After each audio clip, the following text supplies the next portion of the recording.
Hi friends, नमस्कार। स्वागत है आपका डिजिटल प्लेटफॉर्म पर।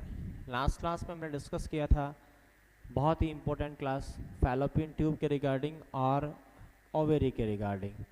आज हम बात करेंगे क्लास नंबर 5 हमारी यह है हमारे ओबीजी की। उसमें हम डिस्कस कर रहे हैं oogenesis के बारे में, स्पर्मेटोजेनेसिस के बारे में और ब्रेस्ट के बारे में बात करेंगे। क्लियर?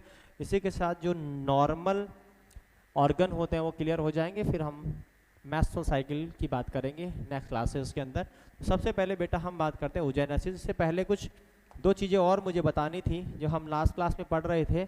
वहाँ एक इम्पोर्टेंट क्वेश्चन था ओवेरी से संबंधित कि जो ओवुलेशन है उसको बढ़ाने के लिए ओवुलेशन इंडक्शन ड्रग कौन सी होती है। याद रखिएगा, ovulation induction drug, ovulation induction drug, वह ड्रग जो ओवुलेशन को बढ़ाती है उस ड्रग का नाम क्या होगा। तो जब भी ये क्वेश्चन मिले आपको याद रखना है क्लोमिफेन सिट्रेट। क्लियर? उस ड्रग का नाम होगा बेटा क्लोमिफेन सिट्रेट, क्लोमिफेन सिट्रेट। यह क्लोमिफेन सिट्रेट नाम की दवा है, यह ओवुलेशन इंडक्शन ड्रग के रूप में काम करती है। इसी के अलावा याद रखिएगा, अगर मैं इसके साइड इफ़ेक्ट की बात करूं, side effect of clomiphene citrate, अगर किसी महिला को क्लोमिफेन सिट्रेट दिया जाए तो उसमें क्या साइड इफ़ेक्ट हो सकता है, क्या परेशानी हो सकती है। तो याद रखिएगा, इस महिला में साइड इफ़ेक्ट देखने को मिल सकता है मल्टीपल प्रेगनेंसी, क्योंकि इसको देने के बाद में एक से अधिक अंडे रिलीज हो सकते हैं और अगर एक से अधिक अंडे रिलीज हुए तो वह महिला को फर्टिलाइज करा देंगे और मल्टीपल प्रेगनेंसी उस महिला में देखने को हमें मिल सकती है। तो याद रखिएगा, clomiphene citrate ovulation induction drug होती है और इसका साइड इफेक्ट क्या होता है, मल्टीपल प्रेगनेंसी। क्लियर है बेटा जी? चलिए उसके बाद हम बात करते हैं आपके oogenesis के बारे में। क्लियर? सबसे पहले मैं बात करूंगा oogenesis और दूसरा मैं बात करूंगा spermatogenesis.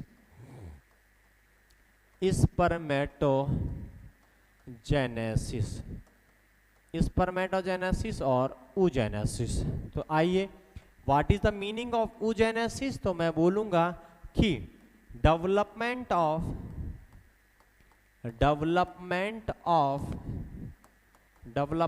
Of mature ovum from ovary के द्वारा मैच्योर ओवम का बनाना ही oogenesis प्रोसेस कहलाता है। वही मैं अगर स्पर्मेटोजेनेसिस प्रोसेस की बात करूं, मैं कहूंगा कि डेवलपमेंट ऑफ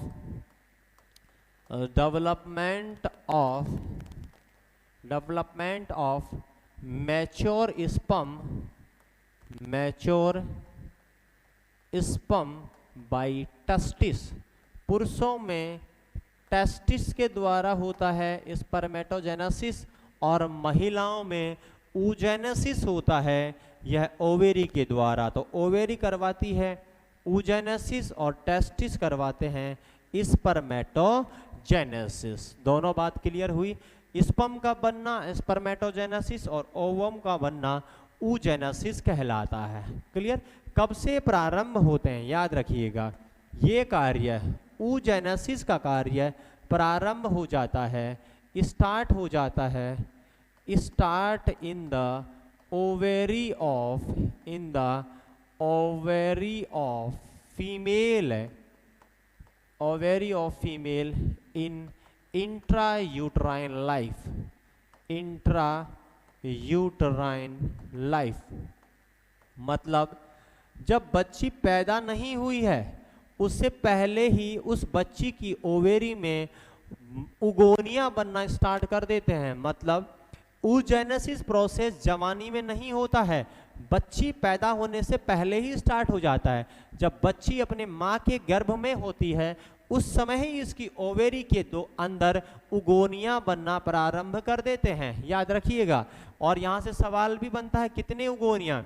जब उस बच्ची की उम्र 20 सप्ताह की होती है, 20 वीक ऑफ गेस्टेशन, मतलब जब वह बच्ची अपनी माँ के पेट में है और 20 सप्ताह की है, उस समय ही सबसे ज़्यादा उगोनिया रहते हैं। यह समय, इस समय उसके पास 7 मिलियन संख्या में होते हैं। 7 मिलियन आपको उगोनिया नजर आएंगे। क्लियर? फॉलिकल्स बहुत ज़्यादा रहते हैं इस समय उसके फॉलिकल्स की संख्या। ये क्वेश्चन पूछ लिया गया है आपके ESIC की एग्जाम में। जब वह बच्ची पैदा हो जाती है, एट बर्थ है, जब वो पैदा हुई उस समय उसके ओवेरी में उगोनियाओं की संख्या लगभग 2 मिलियन के आसपास होती है। पैदा होते समय उगोनियाओं की संख्या 2 मिलियन रहती है। जब वह महिला आपके प्यूबर्टी में पहुंच जाती है, जवानी में, एट प्यूबर्टी, तो उस प्यूबर्टी के दौरान उस महिला के अंदर इनकी संख्या लगभग हमें 4 लाख के आसपास नजर आती है। और मीनोपोज में, एट मीनोपोज, जब महिला में मीनोपोज की अवस्था डेवलप होगी उस समय इनकी संख्या लगभग 10,000 से कम नजर आती है। मतलब मैं कह सकता हूँ कि सबसे ज़्यादा उगोनिया उस समय रहते हैं जब बच्ची का जन्म नहीं हुआ है, 20 सप्ताह की है वो, उस समय ही उसकी ओवेरी में यह बनना प्रारंभ हो जाते हैं। कहने का मतलब ये मेरा यह है कि कभी भी oogenesis प्रोसेस महिला की जवानी का इंतजार नहीं करता है। oogenesis प्रोसेस उसके जन्म से पहले ही स्टार्ट हो जाता है। हाँ, यह जरूर कहूंगा मैं कि काम पूरा नहीं होता है, प्यूबर्टी तक एक चीज रुकी रहती, वह है सेकंड मियोटिक डिवीजन।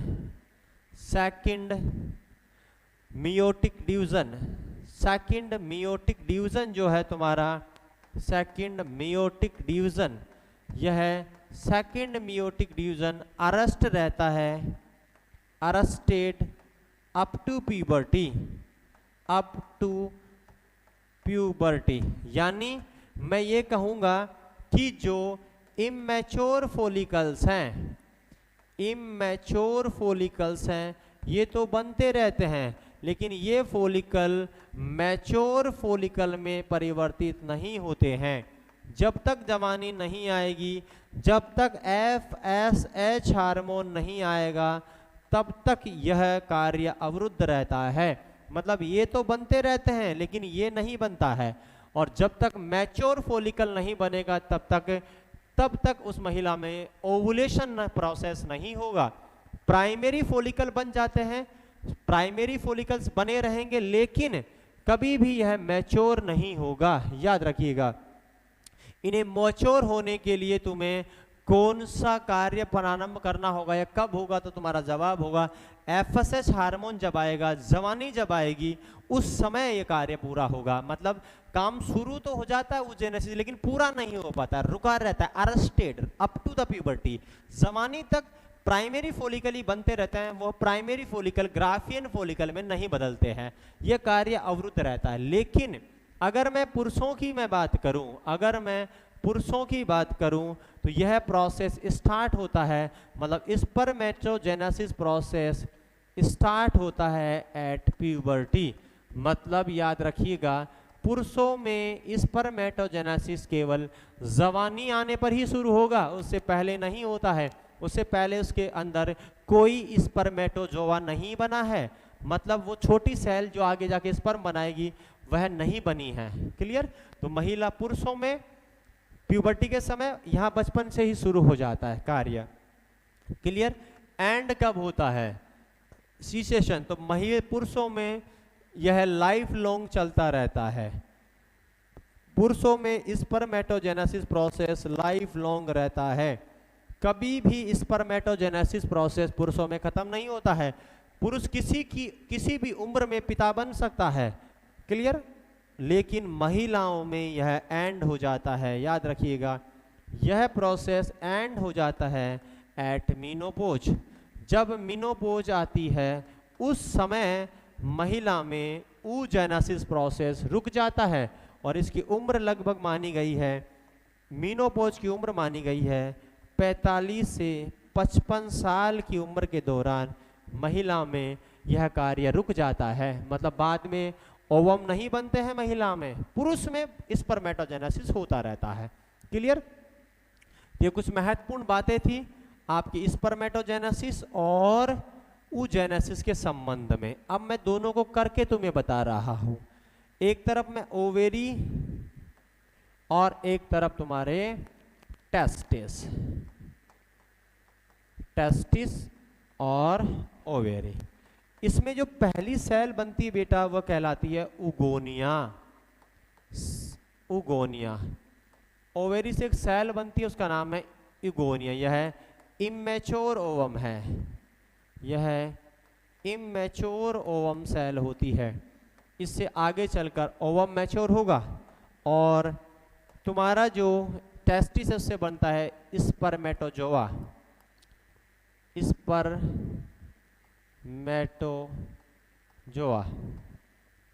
यह स्पर्मेटोजोआ इमेच्योर स्पर्म सेल होती है जो आगे जाके स्पर्म बनाएगी। यह इमेच्योर स्पर्म सेल होती है जो आगे जाके स्पर्म बनाती है। ओवेरी से मैच्योर ओवम बनने में, मैच्योर ओवम बनने में मतलब यह है जो समय लेगा वह लगभग 6 से 8 दिन का समय लेता है। क्वेश्चन एग्जाम का, कितने समय में मैच्योर ओवम का निर्माण हो जाता है ओवेरी में? 6 से 8 दिन। लेकिन मैच्योर स्पर्म बनने में कितना समय लगता है? 61 डेज, 61 दिन का समय लिया जाता है पुरुषों में। आपके किस निर्माण में? ओवम के निर्माण में महिलाओं में और स्पर्म के निर्माण में पुरुषों में। महिलाओं में 6 से 8 दिन का समय लगता है और पुरुषों में 61 दिन का समय लग जाता है। जो बने हैं, ये जो ओवम बना है बेटा, यह संख्या में कैसा होता है? याद रखिएगा, इसमें 23 क्रोमोसोम होते हैं। Chromosome, clear? इसमें 23 क्रोमोसोम होते हैं। इसमें 23 क्रोमोसोम्स होते हैं ओवम में। 23 क्रोमोसोम का मतलब हो गया कि यह हैप्लॉइड आता है, डप्लॉइड नहीं है, हैप्लॉइड। हैप्लॉइड का मतलब केवल एक एन है, हैप्लॉइड यानी एन। और स्पर्म जो होता है वह भी 23 क्रोमोसोम से संबंधित होता है। इसमें भी 23 गुणसूत्र होते हैं और यह भी बेटा हैप्लॉइड होता है, यह भी हैप्लॉइड है। हैप्लॉइड का मतलब एन। क्लियर? जब ये दोनों मिल जाते हैं, ये और ये दोनों मिलेंगे और मिलने को क्या बोल देते हैं? फर्टिलाइजेशन।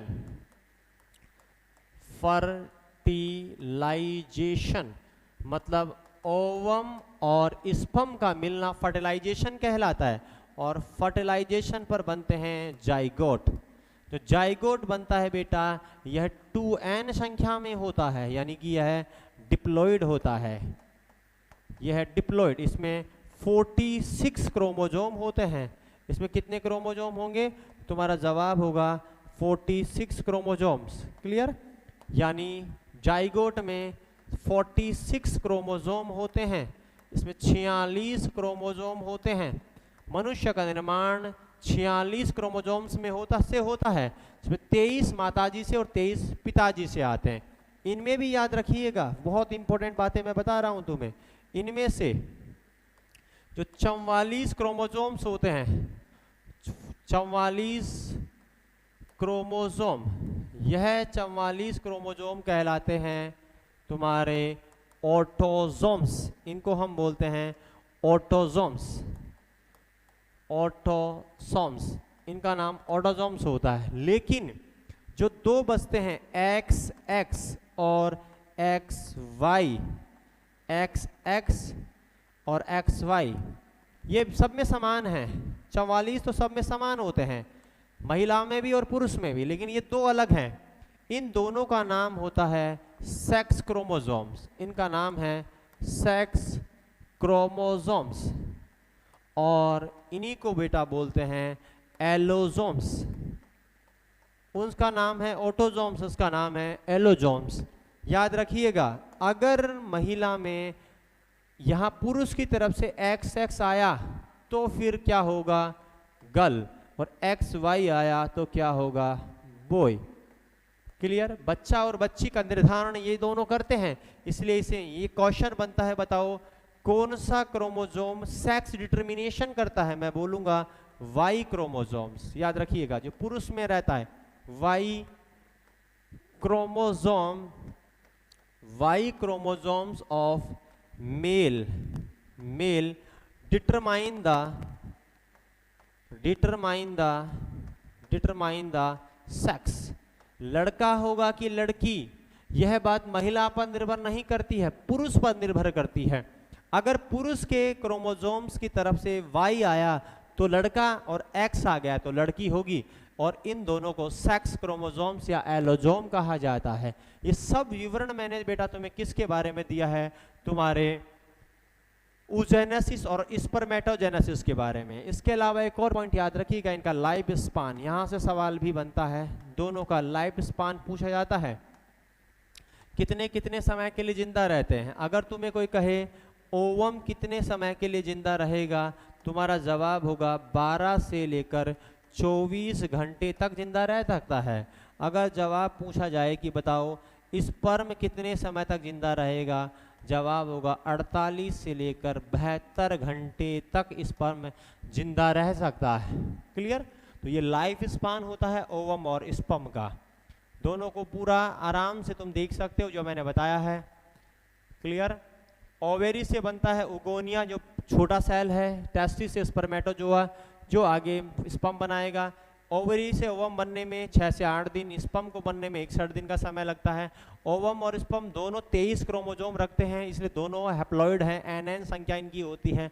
23 माताजी से और 23 पिताजी से आते हैं, दोनों मिलकर जाइगोट बनाएंगे जिसे हम फर्टिलाइजेशन कह देते हैं। ये 2N हो जाता है, 2N का मतलब डिप्लॉइड नंबर हो गया, अब हैप्लॉइड नहीं है, डिप्लॉइड हो गया है। 46 क्रोमोसोम मनुष्य में रहते हैं, और उनमें से 44 क्रोमोसोम तो क्या कहलाते हैं, ऑटोसोम, जो सभी में समान होते हैं, चाहे लड़का हो चाहे लड़की। और 2 क्रोमोसोम सेक्स का निर्धारण करते हैं, इसलिए इसे सेक्स क्रोमोसोम या एलोजोम कह देते हैं। अगर XX है तो लड़की होगी, XY है तो लड़का होगा। और इनमें से कौन सा क्रोमोसोम सेक्स का डिटर्मिनेशन करता है, तो Y क्रोमोसोम, और Y भी किसका, मेल का, Y डिटर्मिनेशन करता है। लाइफ स्पान ऑफ ओवम कितनी, 12 से 24 घंटे, और लाइफ स्पान ऑफ स्पर्म कितनी, 48 से 72 घंटे होती है। क्लियर बेटा जी। ये सारा आपका oogenesis और स्पर्मेटोजेनेसिस प्रोसेस के इंपॉर्टेंट पॉइंट थे जो तुम्हें याद रखने हैं। इसके अलावा एक और इम्पोर्टेंट क्वेश्चन है, वो आता है ब्रेस्ट से संबंधित, इसे भी हम डिस्कस कर लेते हैं। ब्रेस्ट क्या होता है, सबसे पहले देखिएगा, ये एक असेसरी जेनाइटल ऑर्गन है, ये मैंने बताया भी था कि यह असेसरी जेनाइटल ऑर्गन है, मतलब ये प्राइमरी जेनाइटल ऑर्गन नहीं है, सेकेंडरी जेनाइटल ऑर्गन है, जो केवल मदद करता है रिप्रोडक्शन में, डायरेक्ट काम नहीं करता है। ये जाइगोट नहीं बनाता है या गैमेट्स नहीं बनाता है, इसका कार्य केवल रिप्रोडक्शन में मदद करना है। तो ये किस में हेल्प करता है, लैक्टेशन में, हेल्प इन लैक्टेशन। तो दुग्धपान होता है उसमें ये मदद करता है। कौन सी ग्लैंड होती है ये, तो ये हम बोलते हैं मेम्ब्री ग्लैंड होती है, mammary gland, it's called mammary gland, mammary gland होती है तुम्हारी ब्रेस्ट। संख्या में कितने हैं, तो ये भी पेयर्ड होते हैं, 2 होते हैं, लेफ्ट और राइट, पेयर्ड ऑर्गन है, संख्या में 2 होगा। क्वेश्चन देखिएगा आप यहाँ से, पहला क्वेश्चन, कौन सी ग्लैंड है ये, तो मैं बोलूंगा it is a modified sebaceous gland, यह है मॉडिफाइड सीबेसियस ग्लैंड है, मॉडिफाइड सीबेसियस ग्लैंड होती है, यह मॉडिफाइड सीबेसियस ग्लैंड है। किसका एग्जाम्पल है, तो मैं बोलूंगा example of apocrine gland, example of apocrine gland. आप पढ़ोगे एपोक्राइन ग्लैंड को, स्किन में, हमारे ब्रेस्ट में, ईयर में, आईलिड्स में, आंखों में जो गीड आता है, कान में जो वैक्स आता है, ये सब इसी का काम है एपोक्राइन ग्लैंड का। जो हमारे पसीना आता है वो भी एपोक्राइन ग्लैंड के द्वारा आता है। तो एपोक्राइन ग्लैंड्स होती हैं स्किन में पाई जो जाती हैं या आईलिड्स में, वैसा ही एग्जाम्पल ब्रेस्ट होता है। तो एपोक्राइन ग्लैंड या सीबेसियस ग्लैंड का टाइप यह होता है। ये कहाँ से कहाँ उपस्थित रहेगा याद रखिएगा, जब हम इसकी स्ट्रक्चर देखते हैं रिब्स के आधार पर, तो ये एक्सटेंड करता है, ब्रेस्ट पाया जाता है extend from 2nd to 6th rib, 6 ribs.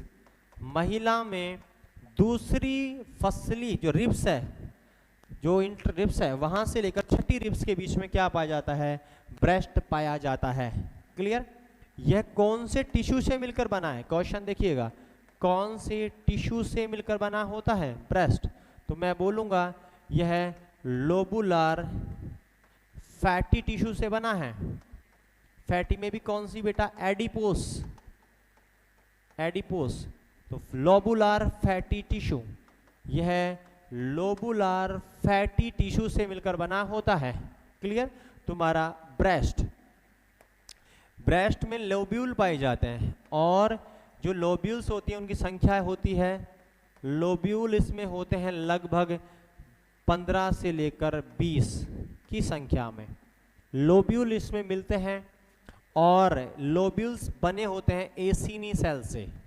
कौन सी सेल पाई जाती हैं, एसिनी सेल प्रेजेंट होती है लोब्यूल में, प्रेजेंट इन लोब्यूल। जो ब्रेस्ट की लोब्यूल होती है वह एसिनी नाम की सेल से मिलकर बनी है। पैनक्रियाज में भी पाई जाती है एसिनार सेल, और यहाँ भी पाई जाती हैं ये एसिनी सेल्स, इनके द्वारा यह होता है। और हर लोब से लैक्टिफिरस डक्ट निकलती है, याद रखिएगा। ईच लोब या each lobule drain milk drain करता है, मिल्क बाई लैक्टिफिरस ट्यूब्यूल। हर से एक लैक्टिफिरस ट्यूब्यूल निकलती है। जिस ट्यूब से मिल्क आता है उसका नाम है लैक्टिफिरस ट्यूब्यूल। ये कहाँ ओपन होती है, तो ये निप्पल पर ओपन होती है, याद रखिएगा। ये ओपन होगी, open at nipple of breast. Breast का जो निप्पल होता है उस निप्पल पर आकर ये लैक्टिफिरस डक्ट ओपन होती है, और ओपन होने के बाद वहाँ पर जैसे ये ओपन होगी, ओपन होने के बाद मिल्क वहाँ से बाहर निकलेगा। क्लियर? तो यह ओपन होती है आपके निप्पल के ऊपर। आपका जो निप्पल के चारों तरफ डार्क एरिया होता है वह कहलाता है areola. Dark area around the nipple, dark area around the nipple. जो निप्पल के चारों तरफ जो डार्क एरिया है around the nipple is called, इसका नाम होता है एरियोला। जो डार्क एरिया होता है उसे एरियोला बोल देते हैं। क्लियर? और इसी एरियोला में कुछ ग्लैंड्स होती हैं, उनका नाम मोंटेगोमेरी ट्यूबरकल होता है। मोंटेगोमेरी ट्यूबरकल। ये मोंटेगोमेरी ट्यूबरकल भी कहाँ पाया जाता है, ये अनलार्ज ग्लैंड होती है, जो प्रेगनेंसी से पहले तो दिखाई नहीं देती, लेकिन प्रेगनेंसी में मोटी हो जाती हैं, वह दिखाई देने लग जाती हैं, उसे मोंटेगोमेरी ट्यूबरकल बोलते हैं। Enlarge gland in areola, areola में, जैसे मानो इधर देखिएगा तुम, ब्रेस्ट इस प्रकार का होता है, ये वाला स्थान बेटा निप्पल कहलाता है, ये निप्पल है। और इसके चारों तरफ अगर मैं आपको इसको ऐसे दिखाऊं बाहर तो ऐसे रहेगा, और इसके बीचों बीच में निप्पल रहती है ऐसे। तो ये जो इलाका दिख रहा है ये वाला, इसका नाम होता है एरियोला, डार्क एरिया। और यहाँ पर कुछ ग्लैंड बढ़ जाती हैं जो प्रेगनेंसी में दिखाई देती हैं, ऐसे उभरी हुई ग्लैंड्स रहती हैं, इन ग्लैंड का नाम ही होता है मोंटेगोमेरी ट्यूबरकल। इनको मोंटेगोमेरी ट्यूबरकल के नाम से जाना जाता है। क्लियर? और यहाँ ऐसी बारीक बारीक एसिनार सेल होती है जिसे लोब्यूल कह रहे हैं, और इन बहुत सारे लोब्यूल्स यहाँ होते हैं ऐसे। ऐसे लोब्यूल्स इसमें पाए जाएंगे और इन लोब्यूल्स से डक्ट निकलती हैं, उसका नाम लैक्टिफिरस डक्ट है और वो डक्ट आकर निप्पल पे खुल जाती हैं जो अपने ब्रेस्ट के सिक्रेशन को लेकर यहाँ ओपन होती है। ऐसी स्ट्रक्चर तुम्हारे निप्स में पाई जाती है। इन ग्लैंड्स का नाम होता है लैक्टिफिरस डक्ट, इन्हीं को बोलते हैं लैक्टिफिरस डक्ट और इनका नाम होता है लोब्यूल, ये लोब्यूल कहलाता है। क्लियर? ऐसी तुम्हारी ब्रेस्ट की स्ट्रक्चर होती है। क्लियर? देख लीजिएगा, ये निप्पल है, ये बीच वाला जो भाग है ये निप्पल होता है, ये वाला भाग ये निप्पल है तुम्हारा, बिल्कुल मिडल मोस्ट पार्ट जो होता है वो निप्पल होता है, चारों तरफ एरियोला है, बीच में जो उभरी हुई ग्लैंड है वो मॉन्टेग्यूमेरी ट्यूबरकल कहलाती है। इसके अलावा इसके सपोर्ट के ऊपर भी क्वेश्चन आता है।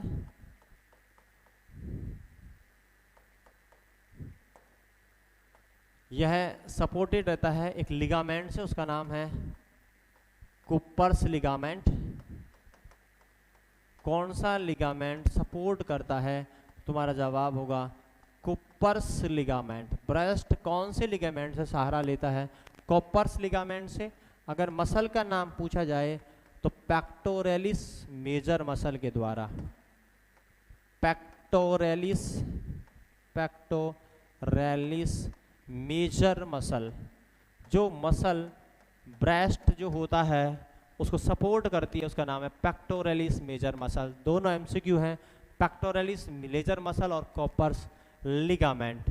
दो और एमसीक्यू याद रखिएगा। मिल्क इजैकुलेशन हार्मोन कौन सा होता है? मिल्क इजैकुलेशन हार्मोन, वह हार्मोन जो मिल्क इजैकुलेशन के लिए जिम्मेदार है, जवाब होगा ऑक्सीटोसिन, ऑक्सीटोसिन। और अगर मिल्क प्रोडक्शन के लिए जिस हार्मोन की बात करूं मैं, मिल्क प्रोडक्टिव हार्मोन, वह हार्मोन जो मिल्क का निर्माण कर रहा है, तो उसका जवाब होगा प्रोलैक्टिन। प्रोलैक्टिन वह हार्मोन है जो मिल्क बनाता है और ऑक्सीटोसिन वह हार्मोन है जो मिल्क को इजैकुलेट कराता है। ये सारे के सारे एमसीक्यू ब्रेस्ट से संबंधित थे जो एग्जामिनर बहुत बार क्वेश्चन बनाता है। इसी के साथ बेटा जो नॉर्मल मैकेनिज्म था ऑर्गनों से संबंध में, एनाटॉमी फिजियोलॉजी,